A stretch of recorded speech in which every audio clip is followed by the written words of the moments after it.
les papiers sont signés. Maëlys et moi allons vivre dans ce domaine. Quand, toi, vas vivre dans ce hangar agricole à la périphérie. Mon mari l'a annoncé calmement pendant le dîner, comme s'il parlait de la pluie et du beau temps. J'ai juste souri. D'accord. Une semaine plus tard, c'est lui qui recevait par l'ordre de partir. La première chose que les gens doivent comprendre, c'est que je ne souriais pas par faiblesse. Je souriais parce qu'après 25 ans de mariage, je comprenais enfin exactement qui était mon mari.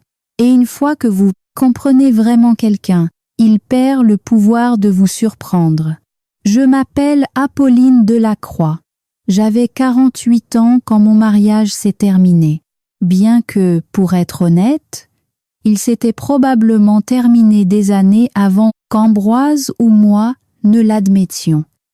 Nous vivions à l'extérieur de Bordeaux, en Nouvelle-Aquitaine, dans un vaste domaine en pierre qui s'étendait sur près de 2-5 hectares de terrain. Il y avait des chênes centenaires, un étang privé et des terrasses enveloppantes qui semblaient tout droit sorties d'un magazine de maison de luxe. Les gens supposaient qu'il appartenait à mon mari. Ambroise le croyait certainement. Cette supposition allait finalement devenir la plus grande erreur de sa vie. La soirée où tout a explosé avait commencé comme n'importe quel autre jeudi. Je suis rentrée du travail vers 18h. L'air était encore chaud malgré la saison, et le soleil du sud-ouest peignait tout d'or. J'ai garé mon SUV dans l'allée. J'ai remarqué une Mercedes blanche inconnue garée à côté du véhicule d'Ambroise. Je n'étais pas surprise. Je savais déjà à qui elle appartenait. Depuis des mois, je voyais des signes qu'Ambroise n'essayait même plus de cacher. Des textos tard, dans la nuit, des voyages d'affaires soudains, des dépenses dans des restaurants, ou de luxe qui ne correspondaient pas à son emploi du temps. Et puis, il y avait Maëlys, 32 ans, plutôt sûre d'elle, toujours habillée comme si elle se rendait à une séance photo pour les réseaux sociaux. Elle travaillait dans le département marketing du groupe immobilier Delacroix, l'entreprise qu'Ambroise et moi avions construite ensemble. Ou du moins, c'est ce que tout le monde croyait. Je suis entrée en portant les courses. L'odeur d'une entrecôte grillée flottait depuis la cuisine. Des rires résonnaient dans la salle à manger. Et elle était là, Maëlys, assise à ma table à manger, buvant du vin dans l'un de mes verres, en cristal. Elle n'avait même pas l'air gênée. Ambroise a levé les yeux. « Parfait timing », a-t-il dit.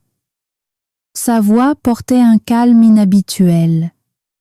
Le genre de calme qu'ont les gens quand ils ont répété quelque chose. J'ai posé les sacs de courses sur le comptoir. Que se passe-t-il? Maëlys a regardé Ambroise. Ambroise a regardé Maëlys. Puis tous les deux m'ont regardé.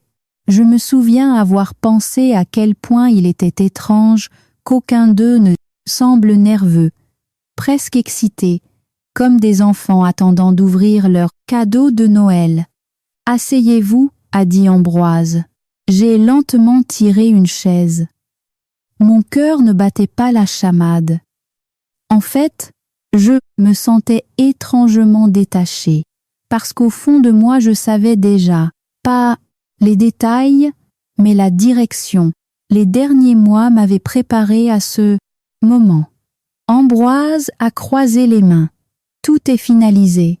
J'ai haussé un sourcil. Qu'est-ce qu'il est? Il a souri. Pas chaleureusement, pas gentiment. C'était le sourire d'un homme qui croyait avoir déjà gagné. Les papiers du divorce. Le silence s'est installé dans la pièce. À l'extérieur, un arroseur automatique cliquetait de façon rythmique. À l'intérieur, Maëlys a pris une lente gorgée de vin. J'ai regardé d'un visage à l'autre. Puis Ambroise a prononcé la réplique qu'il avait clairement répétée. Tous les papiers sont signés. Maëlys et moi allons vivre dans ce domaine. Quant à toi, va vivre dans ce hangar agricole à la périphérie. Les mots sont restés suspendus dans l'air. Cruel, calculé, destiné à humilier. Ce qui m'a amusé plus tard, c'est l'air fier qu'il affichait après les avoir prononcés, comme s'il s'attendait à des applaudissements ou des larmes, ou peut être à une dépression dramatique. Au lieu de cela, je l'ai dévisagé pendant plusieurs secondes, puis j'ai souri. D'accord. Ambroise a cligné des yeux. Quoi? Je me suis levée. J'ai dit. D'accord. Maëlys a froncé les sourcils. Ce n'était la réaction que ni l'un ni l'autre ne souhaitait. J'ai pu le voir immédiatement. Les prédateurs aiment la peur. Ils aiment le chaos émotionnel. Ce qui les déstabilise, c'est le calme. Qu'est-ce que tu veux dire par d'accord? A demandé Ambroise. J'ai haussé les épaules, si c'est ce que tu veux. Pour la première fois de la soirée, l'incertitude a traversé son visage. Seulement brièvement, puis sa confiance est revenue. Bien, j'espérais que nous pourrions gérer cela comme des adultes. L'ironie était presque drôle. J'ai attrapé mon sac à main. Je serai à l'étage. Apolline. Je me suis retournée. Oui, Ambroise a croisé les bras. Tu dois être parti d'ici vendredi prochain. J'ai hoché la tête. Pas de problème. Puis je suis partie. Derrière moi, j'ai entendu Maëlys murmurer quelque chose. Ambroise a répondu. Leurs voix se sont estompées alors que je montais les escaliers. Quand j'ai atteint notre chambre, j'ai fermé la porte et me suis assise tranquillement sur le bord du lit. La pièce avait exactement la même apparence. Des photographies de famille, des photos de mariage, 25 ans de souvenirs. Et pourtant, elle ressemblait soudain à un musée dédié à des personnes qui n'existaient plus. J'aurais dû être dévastée. Une version plus jeune de moi l'aurait été. Mais le deuil comporte des étapes. Et la vérité était que j'avais déjà traversé la plupart d'entre elles des mois plus tôt. La première fois que j'ai vu un texto de Maëlys. La première fois qu'Ambroise m'a menti en face. La première fois qu'il a oublié notre anniversaire. Ce jeudi soir-là, il ne restait plus grand-chose à briser. J'ai ouvert mon téléphone. Il y avait déjà un message en attente de mon avocate. Solène Valéry, l'une des avocates en droit du patrimoine et des fiducies, plus pointue de la région. Tout est prêt pour lundi.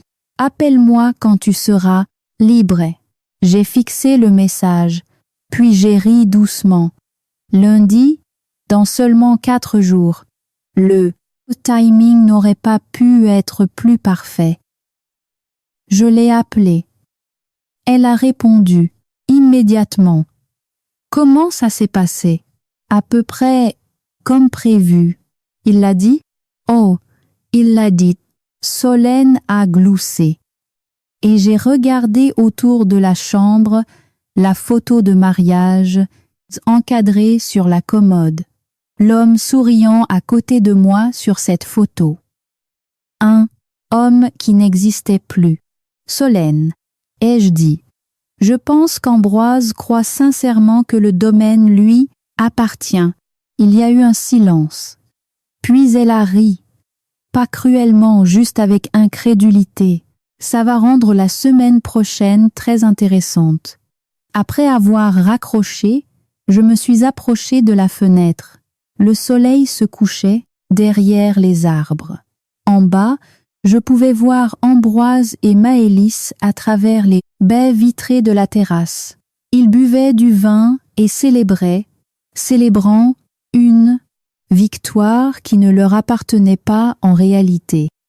Pendant un bref instant, j'ai ressenti quelque chose d'inattendu.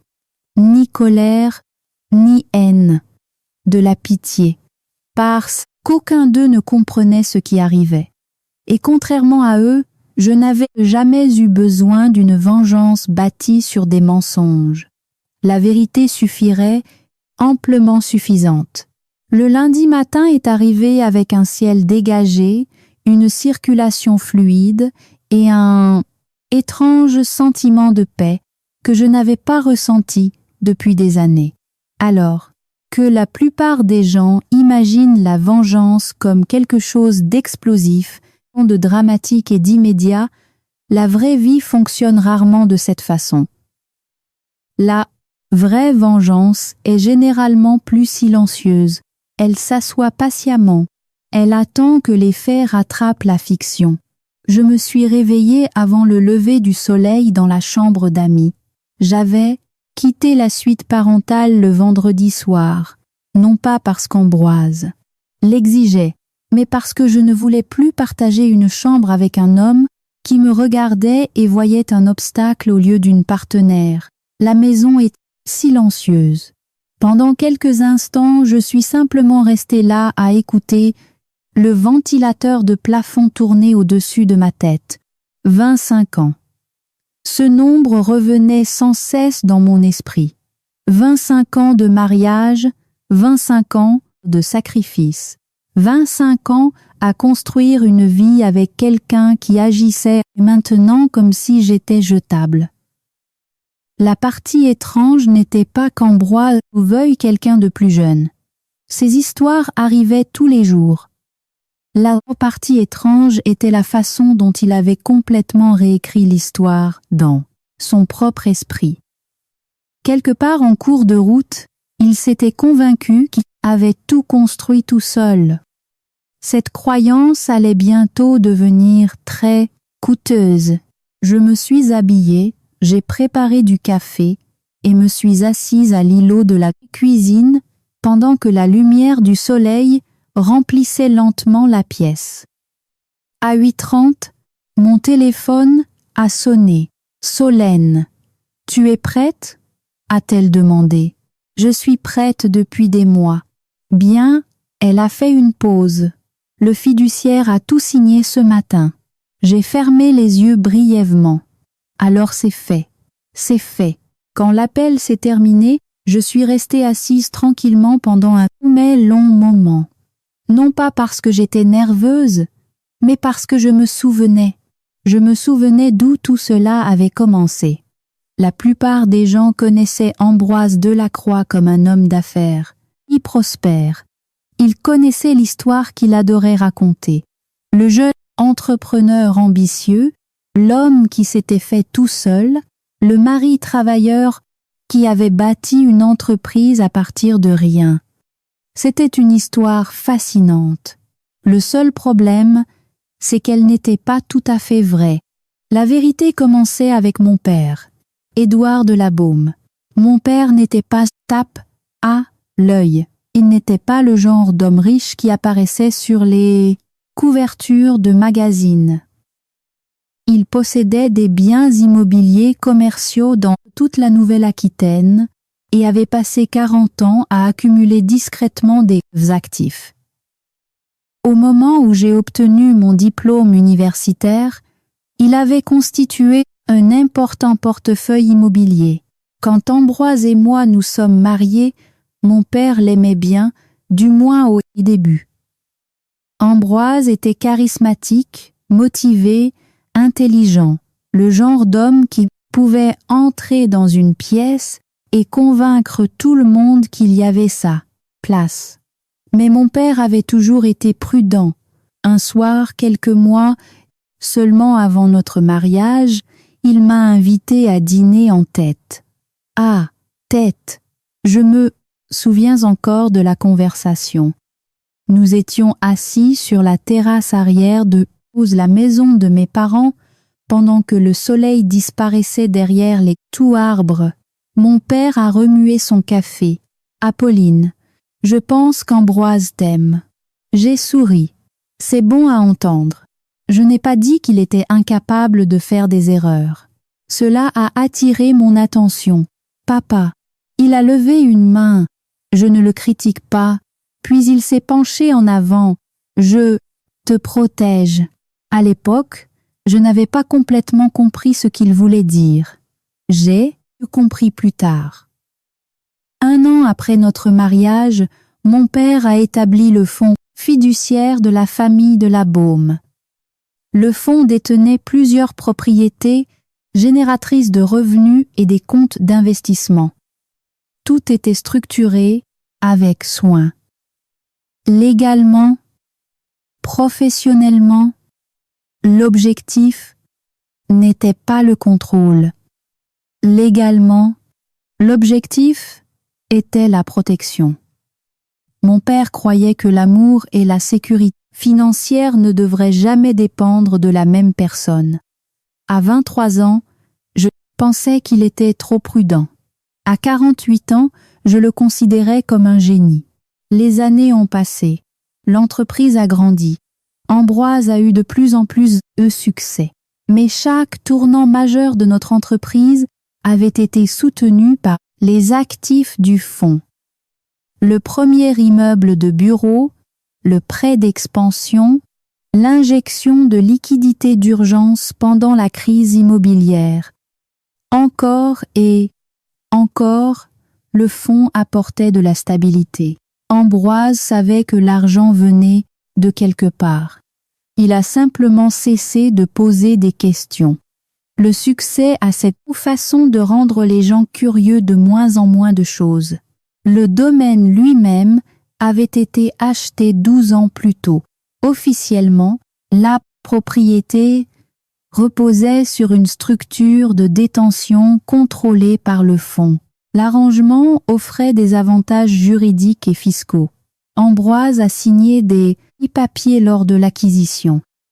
Il a assisté à des réunions, il a entendu des explications, mais il n'a prêté attention qu'aux parties qu'il trouvait intéressantes. Le résultat était simple.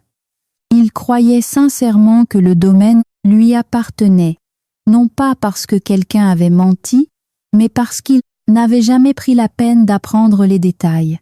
Cette arrogance était maintenant sur le point d'entrer en collision avec la réalité. Vers midi, j'ai conduit jusqu'à Bordeaux.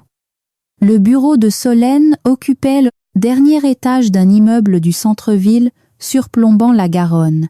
Elle m'a accueilli avec un sourire chaleureux. « Tu as l'air étonnamment détendu. » J'ai très bien dormi. J'imagine que c'est plus facile quand on n'est pas celui qui s'apprête à recevoir de mauvaises nouvelles. Nous avons toutes les deux ri. Solène m'a conduite dans une salle de conférence. Plusieurs dossiers étaient soigneusement disposés sur la table. Tout avait l'air officiel parce que ça l'était. Le fiduciaire avait formellement exercé son autorité sur la propriété. Les droits d'occupation étaient mis à jour.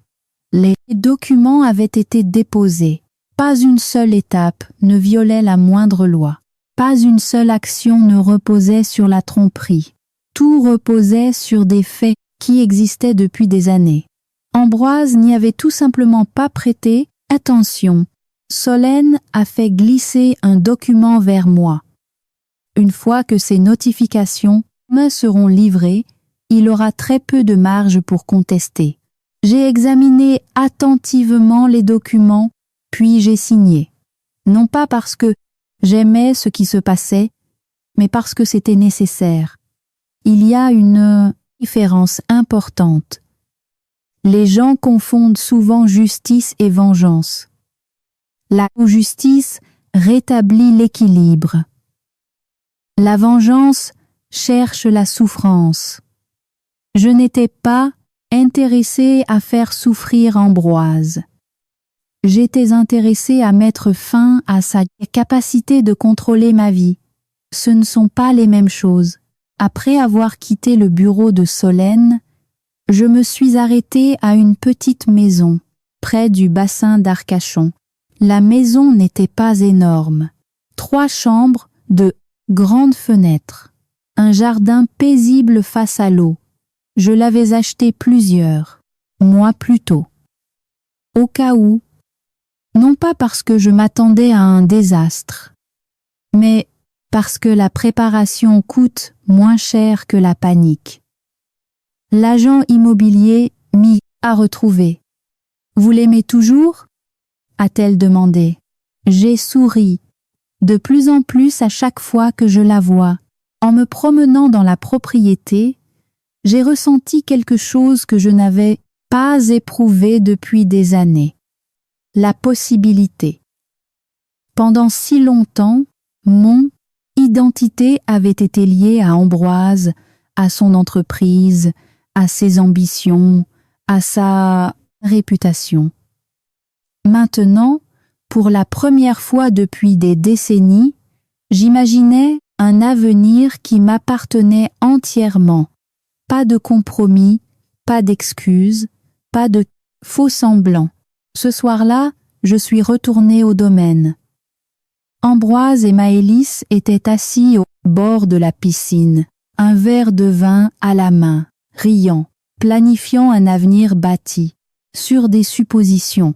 Alors que je passais devant eux, Maëlys a eu un petit sourire narquois. Le grand jour du déménagement approche. Je l'ai regardé calmement, quelque chose comme ça. Ambroise a secoué la tête. Tu sais, Apolline, tout cela serait plus facile si tu acceptais la réalité. J'ai presque ri. Si seulement il savait. La chose amusante à propos de la réalité, c'est qu'elle existe, qu'on l'accepte ou non. Et d'ici la semaine prochaine, la réalité se tiendrait à sa porte d'entrée en tenant des documents officiels avec son nom imprimé sur chaque page.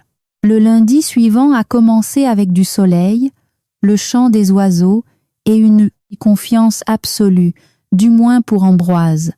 Avec le recul, c'était probablement ma partie préférée de toute l'histoire. Pas sa chute, pas son humiliation, pas même le moment où il a réalisé la vérité. C'était la certitude totale et indiscutable qu'il avait gagnée. Parce que la certitude a cette façon de rendre les gens imprudents. Et les gens imprudents marchent souvent droit vers les conséquences. J'ai quitté le domaine tôt ce matin-là. La plupart de mes affaires personnelles avaient déjà été déménagées vers la maison du bassin. Le processus avait pris plusieurs jours. Photographies de famille, livres, œuvres d'art, vêtements, souvenirs. Je n'avais pas tout pris, juste les choses qui comptaient vraiment. Le reste pouvait rester. Les objets sont étonnamment faciles à laisser derrière, soit une fois que l'on réalise qu'ils ne sont pas la même chose qu'une vie. Alors que je chargeais le dernier carton dans mon SUV, Ambroise est sorti. Il portait une tenue de golf. Apparemment, il prévoyait de célébrer son nouvel avenir avec une partie de golf avant de rentrer chez Maëlys. L'image me fait encore sourire. On dirait que c'est le moment, a-t-il dit. J'ai fermé le coffre. On dirait bien. Pendant un bref instant, il a semblé mal à l'aise, presque coupable, pas assez. Pour changer de comportement, juste assez pour le remarquer. Apolline, j'ai attendu. Je sais que ce n'est pas facile. Je l'ai dévisagé. L'homme qui m'avait trahi, l'homme qui avait fait emménager sa maîtresse dans notre maison. L'homme qui m'avait ordonné d'aller vivre dans un hangar agricole. Et d'une certaine manière, il s'était convaincu qu'il faisait preuve de compassion. Les êtres humains sont des conteurs remarquables quand le public, c'est eux-mêmes. Tout va bien, Ambroise. Il a hoché la tête. J'espère que tu trouveras le bonheur. J'ai presque ri. Au lieu de cela, je suis simplement montée dans mon véhicule. Alors que je m'éloignais, j'ai jeté un coup d'œil dans le rétroviseur. Ambroise se tenait dans l'allée à me regarder partir, confiant, détendu, certain. Il n'avait aucune idée qu'au coucher du soleil, tout aurait l'air différent. Vers 11h30 ce matin-là, j'ai reçu un texto de Solène. Ils sont là. Je me suis garée à côté d'un café surplombant le bassin et j'ai relu le message 2 fois, non pas parce que j'étais surprise, mais parce que le moment était enfin arrivé. Après des mois de préparation, des années de vérité cachée et des décennies de suppositions, la réalité avait commencé son œuvre. J'ai commandé un café et me suis assise à l'extérieur. Le temps était magnifique. Une légère brise traversait l'eau. Des familles marchaient le long de la rive. Des enfants nourrissaient les canards. Le monde continuait exactement comme il le fait toujours, complètement indifférent au drame personnel. Environ 20 minutes plus tard, mon téléphone a sonné. Ambroise, pile à l'heure. J'ai répondu « Allô, Apolline ?» Sa voix sonnait différemment, pas en colère, confus, profondément confus. Il y a une sorte d'erreur. J'ai pris une gorgée de café. Quel genre d'erreur? Des avocats sont venus. Your voice. Ils ont remis des documents. Je suis restée silencieuse. Ils disent que la maison appartient à un fonds. Une autre gorgée de café. Ils disent que je n'en suis pas le propriétaire. J'ai regardé à travers le bassin. L'eau scintillait sous le soleil de l'après-midi. Pour une raison quelconque, le moment semblait incroyablement paisible. Apolline. Oui, qu'est-ce qui se passe, bon sang? Elle était là. La première fissure. Le premier moment où la certitude entrait en collision avec la réalité. Je pouvais presque entendre son esprit lutter pour se réorganiser. Parce que les gens n'aiment pas découvrir qu'ils ont mal compris quelque chose d'important, surtout lorsqu'ils ont construit toute leur identité sur le fait d'avoir raison. Ambroise, ai-je dit doucement, as-tu vraiment lu les documents de propriété quand nous avons acheté la maison? Silence. Puis, là n'est pas la question. Ce qui signifiait bien sûr que c'était exactement la question. L'as-tu fait? Encore du silence. Finalement, j'avais des avocats qui s'occupaient de ça. J'ai souri. Moi aussi. La conversation s'est rapidement détériorée après cela. Questions, accusations, déni, insistance répétée sur le fait qu'une sorte d'erreur s'était produite. Le problème était simple. Les erreurs peuvent être corrigées, pas les faits. Enfin, d'après-midi, Ambroise avait parlé avec 3 avocats. Chacun lui avait dit essentiellement la même chose. Le domaine était contrôlé via la structure du fonds familial de la Baume. Les dépôts légaux étaient légitimes. Le fiduciaire y possédait l'autorité exercée. Et le plus important, Ambroise n'avait aucun droit de propriété sur le bien. Aucun. Pas 50%, pas 10%, pas 1%. La maison qu'il croyait être la sienne n'avait jamais été la sienne du tout. Vers 10h08, Solène a appelé. Comment le prend-il? À peu près aussi bien que tu peux l'imaginer. Elle a ri. Je viens de raccrocher avec son avocat. Et il a déjà l'air épuisé. Tu serais surprise de voir à quel point la réalité peut être fatigante. Ce soir-là, quelque chose d'encore plus intéressant s'est produit. Maëlys a commencé à poser des questions. Des questions auxquelles Ambroise ne pouvait pas me répondre. Parce que jusqu'à ce matin-là, Maëlys croyait qu'elle emménageait dans un domaine de luxe avec un riche dirigeant qui contrôlait de vastes actifs. Maintenant, elle découvrait que la situation pourrait être plus compliquée. L'argent attire beaucoup de choses. La confiance en fait rarement partie. Un ancien employé de l'entreprise m'a raconté plus tard ce qui s'était passé. Apparemment, Maëlys et Ambroise s'étaient disputés près de la piscine pendant près de 2 heures. Des voix élevées, des portes claquées. des accusations échangées.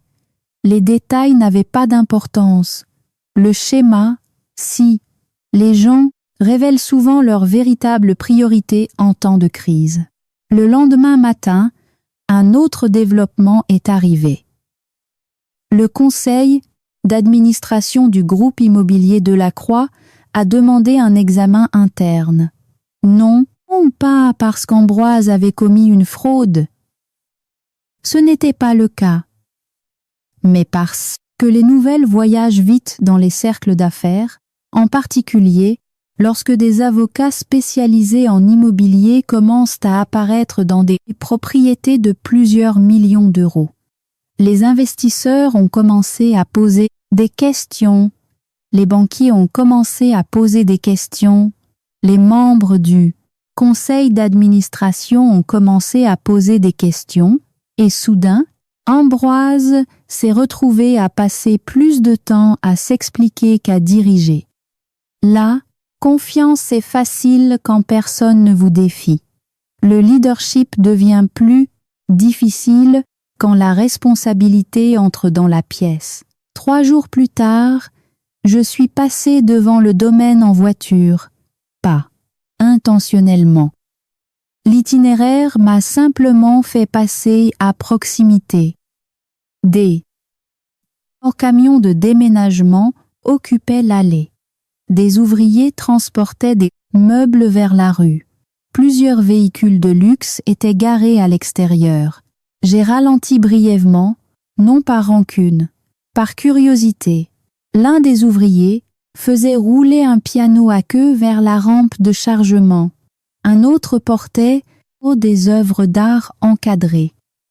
Un troisième déplaçait des meubles d'extérieur coûteux. L'image m'a frappé de manière inattendue. Pendant des années, Ambroise avait considéré le domaine comme une preuve de réussite.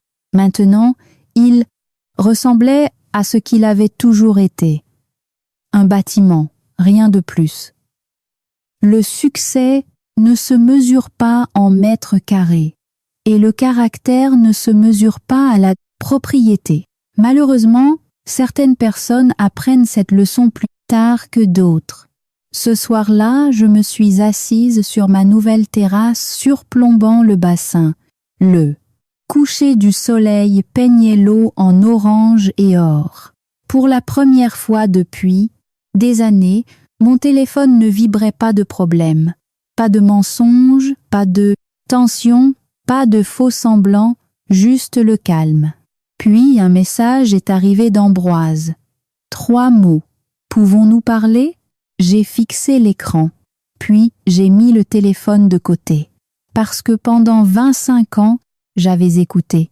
Maintenant, c'était enfin mon tour de profiter du silence. Les premières semaines après qu'Ambroise ait perdu le domaine ont été étonnamment calmes, du moins en surface. La version publique de l'histoire est restée relativement simple. Un homme d'affaires de premier plan avait divorcé, des questions de propriété avaient émergé concernant un bien immobilier de luxe et les droits légaux avaient été clarifiés. La plupart des gens supposaient que c'était la fin de l'histoire. Ils avaient tort. Les véritables conséquences ne faisaient que commencer. Une chose que j'ai apprise sur la vie, c'est que les effondrements majeurs se produisent rarement d'un seul coup. Les bâtiments ne s'écroulent pas soudainement sans avertissement. Les mariages non plus. Les carrières non plus. Des fissures se forment d'abord, puis d'autres fissures, puis finalement la structure ne peut plus supporter le poids placé sur elle. Ambroise entrait dans cette étape, l'étape où le poids devient enfin visible. 3 semaines après mon emménagement dans la maison du bassin, j'ai assisté à une réunion du conseil d'administration du groupe immobilier Delacroix. Techniquement, je n'étais plus impliqué dans les opérations quotidiennes, mais je détenais toujours des parts de propriété importantes. Ce fait avait toujours irrité Ambroise. Maintenant, cela le terrifiait. La salle de conférence avait une atmosphère différente ce matin-là. Pas hostile, juste prudente. Les gens qui étaient autrefois automatiquement d'accord avec Ambroise posaient soudainement des questions.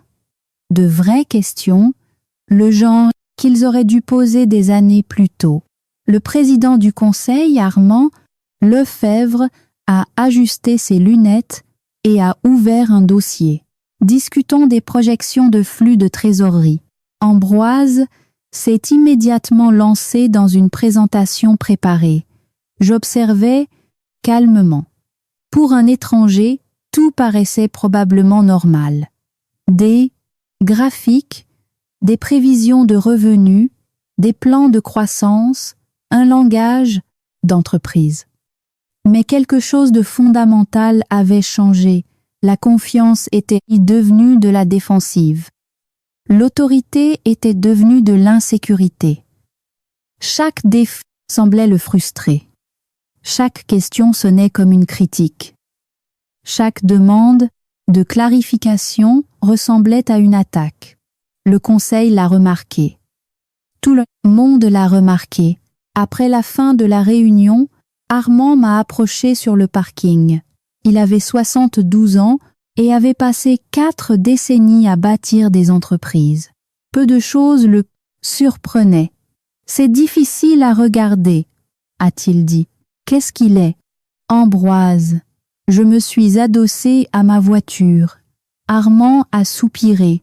Il a passé des années à croire que le succès le rendait invincible. J'ai hoché la tête. Il n'était pas le premier. Non. Armand a regardé vers l'immeuble de bureau. Et il ne sera pas le dernier. Le coup dur suivant est arrivé environ 1 mois plus tard. Pas des avocats, pas pour des tribunaux, mais des investisseurs. Plusieurs partenaires d'investissement et long terme ont demandé des réunions privées. Les conversations étaient polies mais directes. Ils voulaient comprendre la véritable histoire de l'entreprise. Plus précisément, ils voulaient savoir dans quelle mesure sa croissance avait été soutenue par la famille de la Baume. Pendant des années, Ambroise avait laissé les gens supposer qu'il avait construit lui-même. Techniquement, il n'avait jamais menti, mais il corrigeait rarement le malentendu. Maintenant, les investisseurs découvraient que de nombreux moments critiques du développement de l'entreprise avaient dépendu du soutien financier lié au fonds de ma famille. La réaction n'était pas de l'indignation. C'était de l'inquiétude, car les investisseurs détestent l'incertitude. Et rien ne crée l'incertitude plus rapidement que de découvrir qu'une histoire n'est pas tout à fait ce qu'elle semblait être. Un après-midi, Solène a appelé. « Tu as entendu ?»« Entendu quoi ?» L'un des groupes d'investissement a reporté son engagement d'expansion. « J'ai fermé mon ordinateur portable. Sérieusement ? Ils veulent des examens financiers supplémentaires. » J'ai secoué la tête. Ambroise devait être furieux, non pas parce que l'argent disparaissait, mais parce que le contrôle disparaissait. Et pour quelqu'un comme Ambroise, c'était presque la même chose. Pendant ce temps, l'enthousiasme de Maëlys pour leur relation semblait s'estomper rapidement.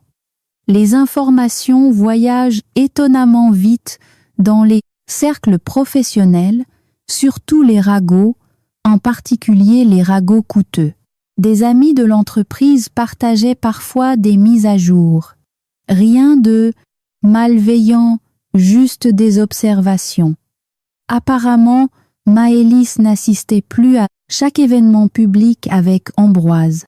Elle avait cessé d'apparaître sur les photos des réseaux sociaux.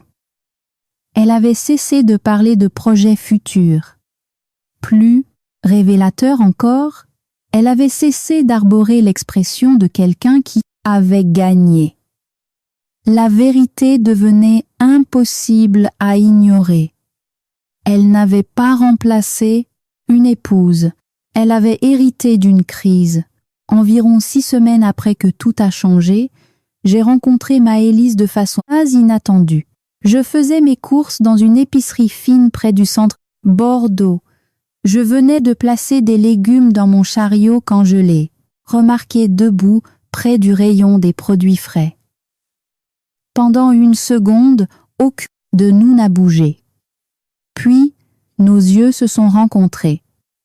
La situation aurait pu être embarrassante. Étrangement, elle ne l'était pas.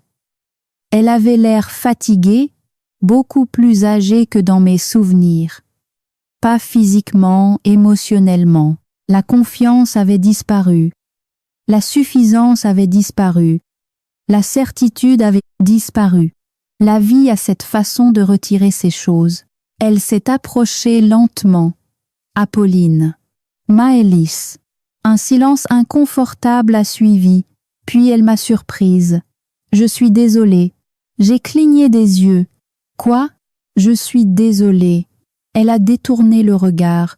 Je sais que ça ne répare rien. Non, ça ne réparait rien. Mais cela comptait plus qu'elle ne le réalisait, probablement parce que la véritable responsabilité est devenue rare. La plupart des gens préfèrent les excuses. Maëlys a continué. Je pensais comprendre ce qui se passait, et je ne l'avais pas compris. Sa voix s'est légèrement brisée. Pour la première fois, j'ai vu, non pas une rivale, mais un être humain profondément imparfait qui avait pris des décisions terribles. Je vous ai blessé. Oui, a-t-elle hoché la tête. Je sais. Aucune de nous n'a parlé pendant plusieurs secondes.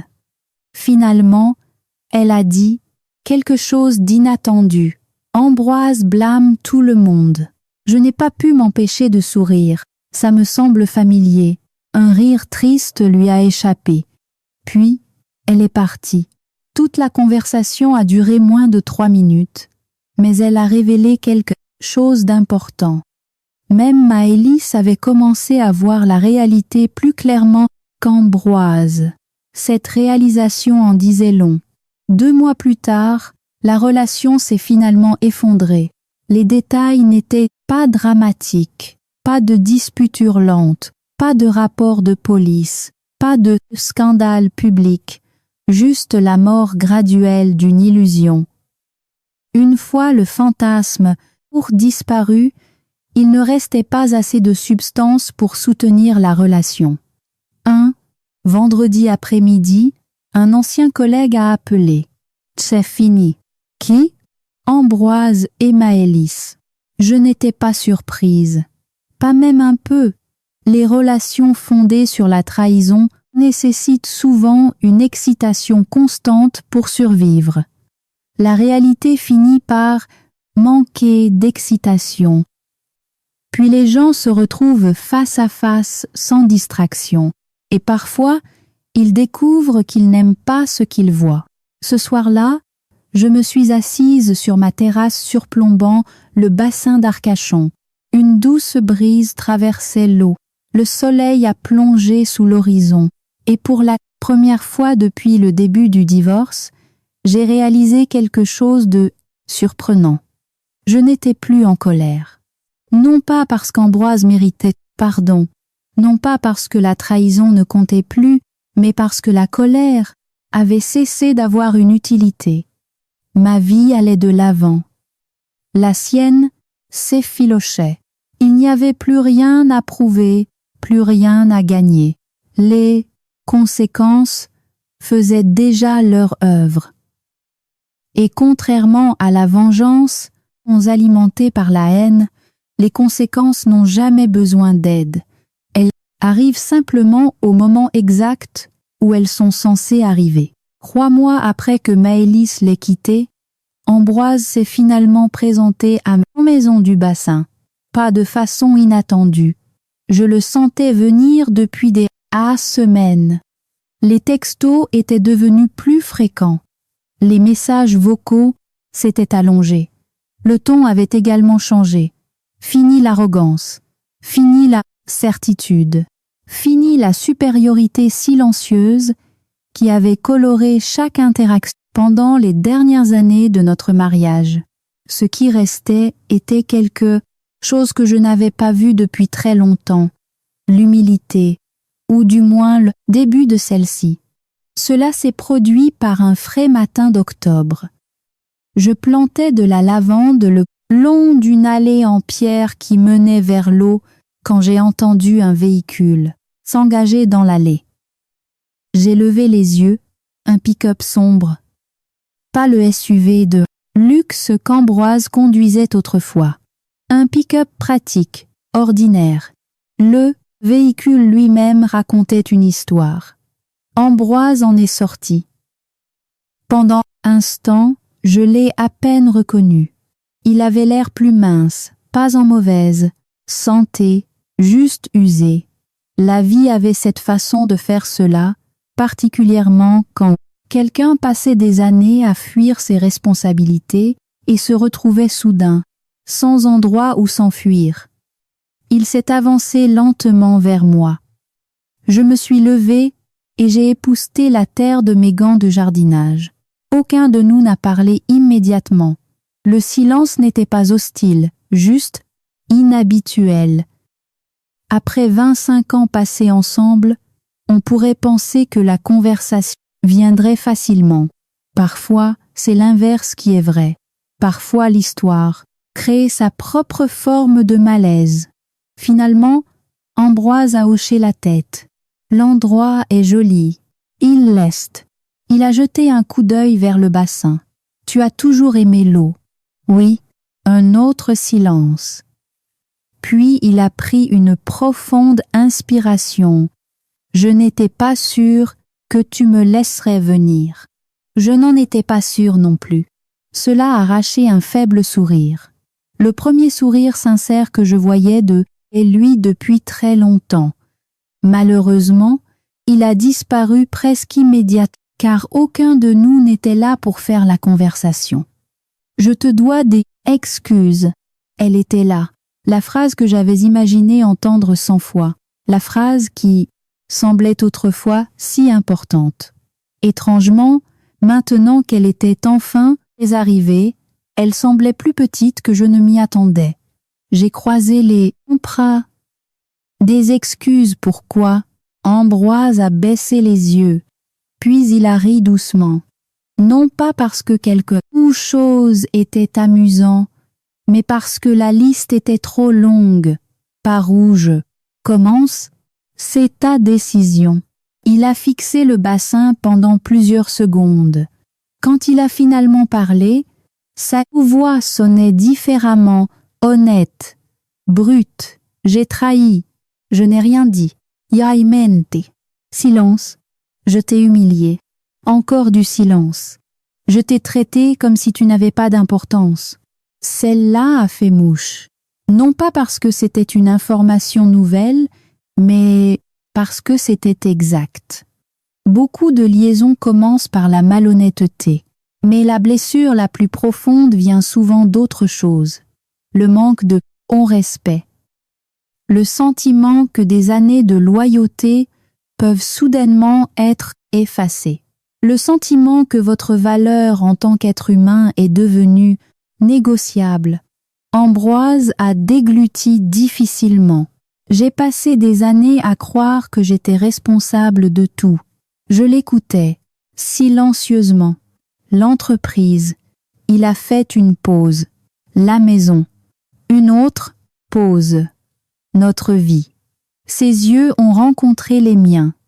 Je me suis raconté une histoire. Quelle histoire? Que j'avais tout construit. Les mots sont restés suspendus en l'air. Simple, douloureux, vrai, Ambroise a ri amèrement. La partie folle, c'est que j'y ai vraiment cru. Je me suis souvenu de quelque chose que mon père avait dit un jour. Le succès ne révèle pas le caractère, il l'amplifie. Si quelqu'un est humble, le succès le rend souvent plus généreux.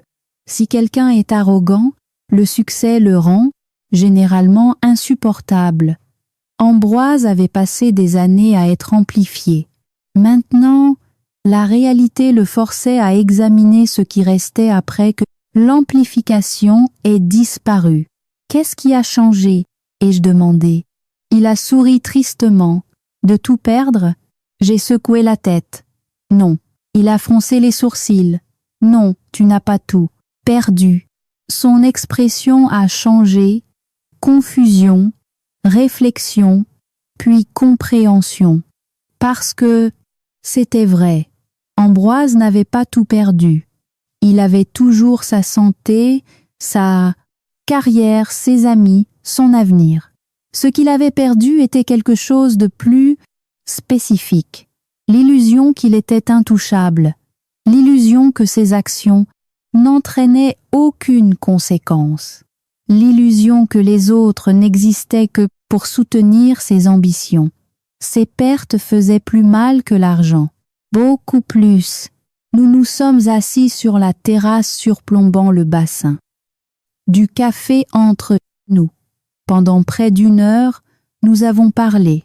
Pas de réconciliation. Cette possibilité avait disparu depuis longtemps. Certains ponts peuvent être réparés, d'autres non.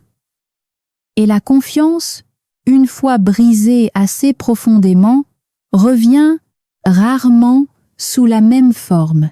Au lieu de cela, nous avons parlé de responsabilité, d'erreur, de fierté, la facilité avec laquelle les gens se convainquent que la gratitude est optionnelle.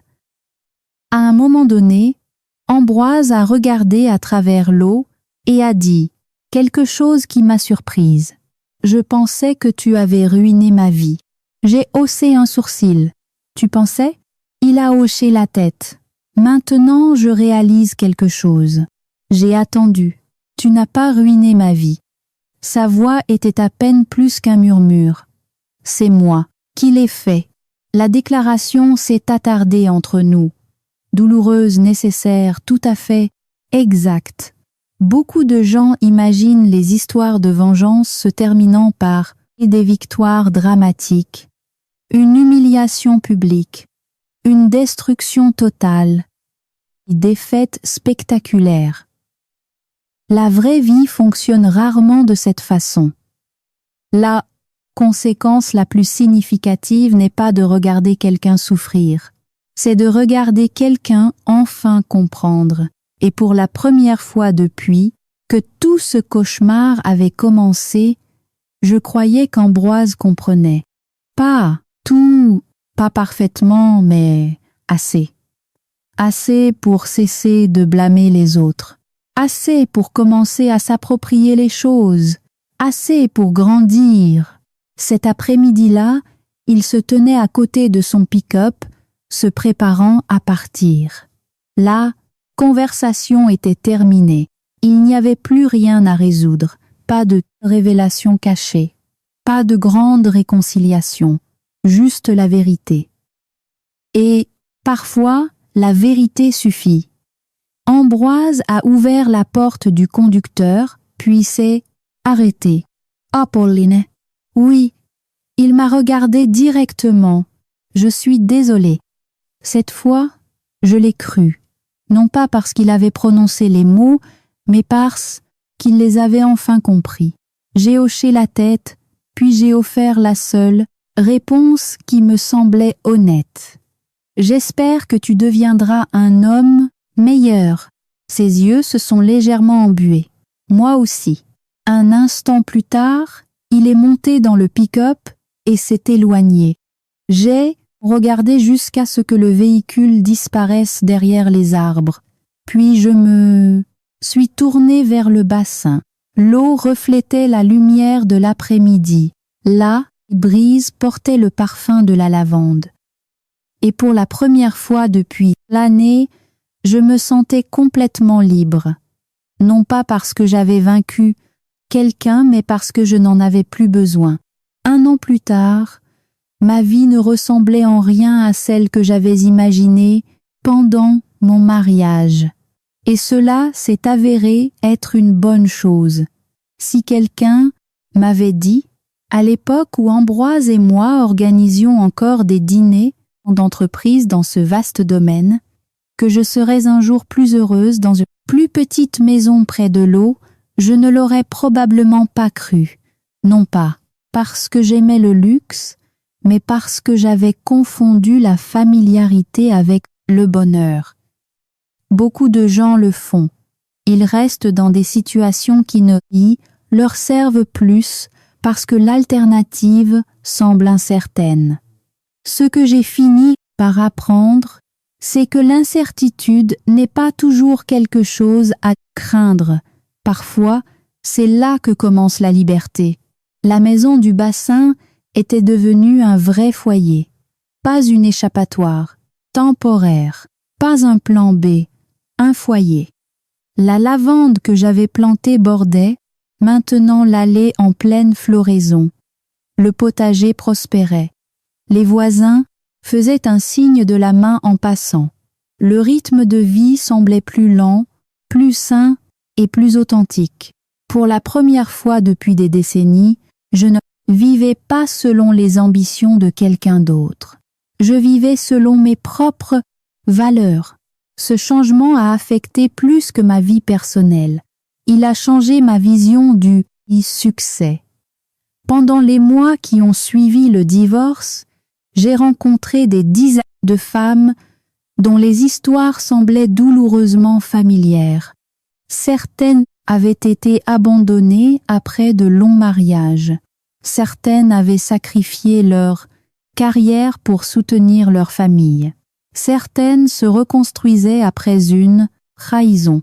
D'autres essayaient simplement de se rappeler qui elles étaient en dehors de leur relation. Encore et encore, j'entendais la même peur. Il est trop tard pour moi. À chaque fois, je voulais contester cette idée parce qu'elle n'était pas vraie. La vie ne s'arrête pas à 40, 50 ou 60 ans. Parfois, elle recommence. Cette conviction a finalement inspiré un nouveau projet. En utilisant les ressources du fonds familial et les revenus de plusieurs propriétés, j'ai créé une association à but non lucratif axée sur l'aide aux femmes d'âge moyen pour se reconstruire financièrement après un divorce, un veuvage ou des transitions de vie majeures. Rien de tape à l'œil, rien de conçu pour faire les gros titres, juste une aide pratique. Orientation professionnelle, cours d'éducation, financière, aide au placement, programme de mentorat, de vraies solutions pour de vraies personnes. Le premier atelier a attiré 23 participantes. 6 mois plus tard, nous en avions plus de 100. À la fin de l'année, plusieurs femmes ont lancé des entreprises, acheté des maisons ou repris des carrières qu'elles croyaient autrefois perdues à jamais. Regarder ces transformations m'a apporté plus de satisfaction qu'aucune victoire judiciaire ne le pourrait jamais, car où vengeance peut créer un moment. L'objectif crée un avenir. Un après-midi de printemps, je me tenais devant un groupe rassemblé à l'intérieur d'un centre communautaire près de Bordeaux. Plus de 60 femmes remplissaient la salle. Certaines avaient l'air pleines d'espoir. Certaines avaient l'air nerveuses. Certaines avaient l'air épuisées. Je reconnaissais chaque expression. Des années plus tôt, j'en avais porté beaucoup moi-même. Pendant que je partageais mon histoire, j'ai remarqué une femme au 2e rang qui essuyait des larmes de ses yeux. Plus tard, elle m'a approché. Je pensais que ma vie était finie. J'ai souri doucement. Moi aussi. Qu'est-ce qui a changé? La réponse est venue facilement. Le jour où j'ai cessé de mesurer ma valeur par l'opinion de quelqu'un d'autre. Elle a hoché la tête lentement et j'ai pu voir l'idée prendre racine. Ce moment seul a rendu chaque expérience difficile valable. Pendant ce temps, la vie d'Ambroise avait changé, elle aussi. Pas de façon spectaculaire, pas par magie. La vraie croissance fonctionne rarement de cette façon. L'entreprise a survécu. Bien que plus petite qu'avant, elle est restée prospère. Plusieurs décisions de restructuration ont amélioré les opérations. De nouvelles voies de direction ont émergé. Le conseil d'administration est devenu plus actif. La responsabilité a augmenté. Ironiquement, l'organisation était en meilleure santé qu'elle ne l'avait été depuis des années. Quant à Ambroise, il est resté. Beaucoup de gens s'attendaient à ce qu'il parte. Certains supposaient qu'il vendrait tout et disparaîtrait. Il ne l'a pas fait. Pour la première fois de sa vie, il a cessé de courir après les apparences et a commencé à faire du vrai travail. L'image glamour s'est estompée. Les distractions coûteuses se sont estompées. Ce qui restait, c'était un homme essayant de reconstruire son caractère. Ce processus n'a été ni rapide ni facile, mais il était réel. Tous les quelques mois, nous échangions de brefs messages. Rien de personnel, rien d'émotionnel. Principalement des mises à jour liées à des questions commerciales. De temps en temps, cependant, j'entendais parler de quelque chose qu'il avait fait. Encadrer de jeunes employés, soutenir des projets communautaires, prendre ses responsabilités lorsque des erreurs se produisaient. De petites actions, des actions cohérentes, le genre qui révélait un véritable échangement. Un après-midi, près de 2 ans après le divorce, j'ai assisté à un événement de collecte de fonds local. Des centaines de personnes s'étaient rassemblées sous des tentes blanches surplombant un parc. Des familles se promenaient entre stands. Des enfants jouaient à des jeux. Des bénévoles récoltaient des dons. En me déplaçant dans la foule, j'ai aperçu Ambroise discutant avec un groupe de jeunes entrepreneurs. Il avait l'air à l'aise. Pas puissant, pas important, juste à l'aise. Il y avait une différence. À un moment donné, nos yeux se sont rencontrés. Il a souri. J'ai souri en retour. Puis nous avons repris nos conversations respectives. Pas de drame, pas d'amertume, pas de tension non résolue. Juste 2 personnes dont les vies avaient pris des directions différentes. Et d'une certaine manière, cela semblait être la fin la plus satisfaisante possible, car la vraie justice n'est pas toujours la destruction. Parfois, c'est la clarté, parfois, c'est la croissance, parfois, c'est regarder les gens affronter les conséquences de leurs choix et décider du genre de personne qu'ils veulent devenir par la suite. Il y a des années, Ambroise s'était assis en face de moi à une table et avait dit « Tous les papiers sont signés. Maëlys et moi allons vivre dans ce domaine. Quant à toi, va vivre dans ce hangar agricole à la périphérie. » À l'époque, il croyait qu'il me retirait mon avenir. Ce qu'il ne réalisait pas, c'est qu'il me le rendait. Le domaine n'a jamais été ce qui comptait. L'argent n'était pas ce qui comptait. Même la vengeance n'était pas ce qui comptait. Ce qui comptait, c'était de découvrir que ma valeur n'avait jamais dépendu d'un mariage, d'un titre, d'une adresse ou de l'approbation d'une autre personne. Et une fois que j'ai compris cela, personne ne pourrait jamais me l'enlever à nouveau. S'il y a une leçon dans cette histoire, c'est celle-ci. Ne prenez jamais la gentillesse de quelqu'un pour de la faiblesse. Ne supposez jamais que la loyauté signifie la dépendance. Et ne croyez jamais que le succès excuse la trahison.